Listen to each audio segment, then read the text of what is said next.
तो जैसे कि दोस्तों आप लोग देख सकते हो कि physical properties of Portland cement जो होता है वो 6 फिजिकल प्रॉपर्टीज सीमेंट होता है दोस्तों, जैसे कि fineness, setting time, soundness, compressive strength, consistency and heat of hydration होता है। क्या होता है? फिजिकल प्रॉपर्टीज ऑफ सीमेंट दोस्तों।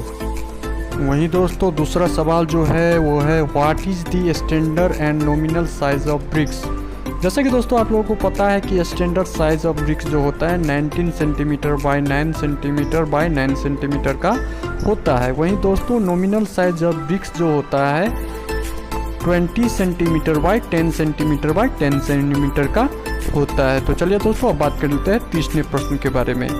वहीं दोस्तों तीसरा प्रश्न आप लोग से ये पूछ सकता है tell me the name of 5 admixture use in concrete. तो दोस्तों आप लोग ब्रीज से बता सकते हो कि air entraining admixture, water reducing admixture, retarding admixture, accelerating admixture, super plasticiser, ये सब जो होता है ये 5 तरीके का एडमिक्सर होता है जिसे हम लोग कंक्रीट में यूज करते हैं। वहीं दोस्तों बात किया जाए फोर्थ क्वेश्चन के बारे में, तो फोर्थ क्वेश्चन क्या कहता है what is the duration for curing of concrete. दोस्तों जो ड्यूरेशन होता है कंक्रीट का क्यूरिंग करने के वो कितने दिन तक हम लोग कर सकते हैं।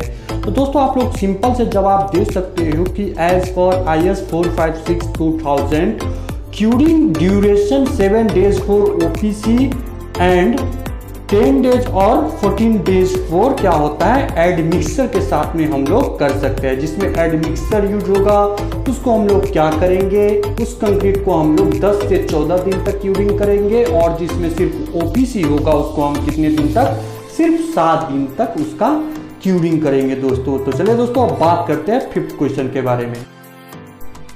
वहीं दोस्तों पांचवा जो प्रश्न है आप लोगों के सामने वो क्वेश्चन क्या है which codes are use for reinforced cement concrete.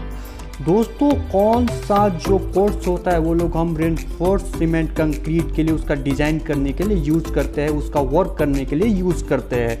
तो दोस्तों सिंपल से आप लोगों को जो इंटरव्यू ले रहा होता है उसको आंसर देना है कि sir IS code use for RCC works are, एक नंबर में आप लोग देख सकते हो 456/2000, दूसरे नंबर में 1786/2008, 3 नंबर में 2502/1963, वहीं दोस्तों 5525/1969 आप लोग कह सकते हो कि ये तरीके का ये IS कोड का यूज करके हम लोग RCC वर्क में काम में लाते हैं। तो चलिए दोस्तों अब फिर से बात कर लेते हैं क्वेश्चन नंबर 6 के बारे में।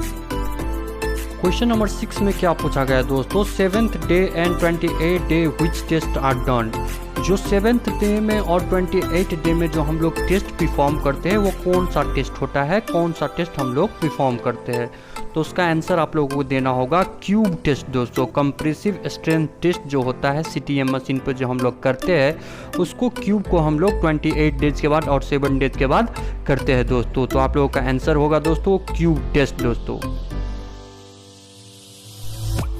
वही बात किया जाए 7वां सवाल के बारे में, तो 7वां सवाल आप लोगों से कर सकता है इंटरव्यू में कि व्हाट इज ब्लीडिंग।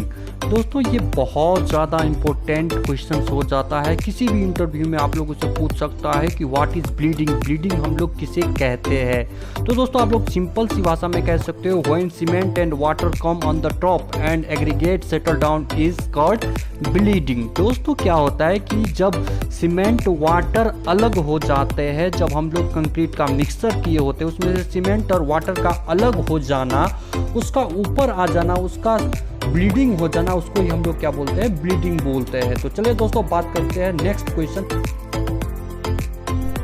वही दोस्तों 8 नंबर का जो क्वेश्चन है वो क्वेश्चन क्या है व्हाट इज सेग्रीगेशन।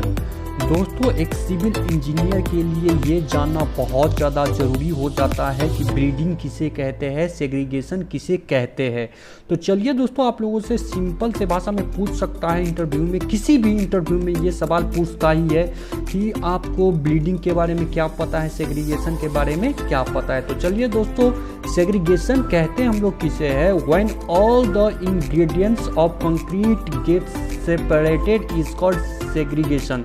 दोस्तों जो कंक्रीट का जो इंग्रेडिएंट्स होता है वाटर, सीमेंट, ये सब जो होता है एक दूसरे से अलग हो जाना, सब सेपरेट हो जाना, उसको ही हम लोग क्या बोलते हैं, सेग्रीगेशन बोलते हैं।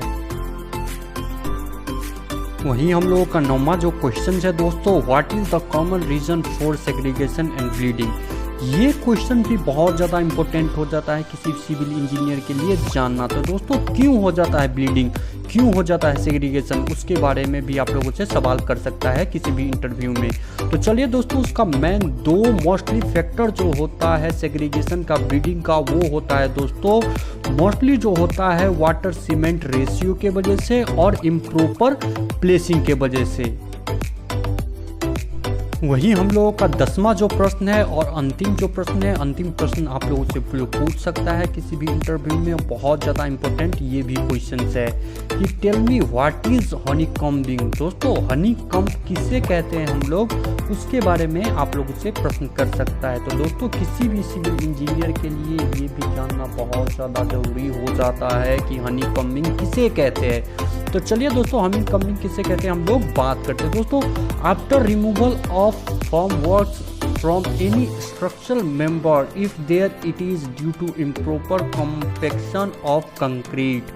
दोस्तों क्या होता है, किसी भी फॉर्मवर्क को हम लोग क्यूरिंग करने के बाद उसको हम लोग जो रिमूव करते हैं फॉर्मवर्क को, उसमें से फॉर्मवर्क रिमूव करने के बाद अगर हनीकम किसी भी तरीके का हनीकम उसमें वाइड रेशियो वगैरह जो प्रेजेंस होता है उसको ही हम लोग क्या बोलते हैं, हनीकम बोलते हैं। तो चलिए दोस्तों, आप लोगों को बहुत बहुत ज़्यादा धन्यवाद कि आप लोगों ने मेरा ये वीडियो देखा और आई होप कि आप लोगों को मेरा वीडियो बहुत ज़्यादा अच्छा लगा, बहुत ज़्यादा इंटरेस्टिंग लगा होगा और आई होप आप लोगों का इंटरव्यू में मेरा वीडियो बहुत ज़्यादा हेल्प करने वाला है। तो दोस्तों यदि आप लोग मेरे चैनल पर नए हो तो प्लीज़ चैनल को सब्सक्राइब कर देना, लाइक कर देना और बगल में दिए गए बेल आइकन को बटन को दबाना ना भूलना। तो चलिए दोस्तों, आज के लिए बस इतना ही।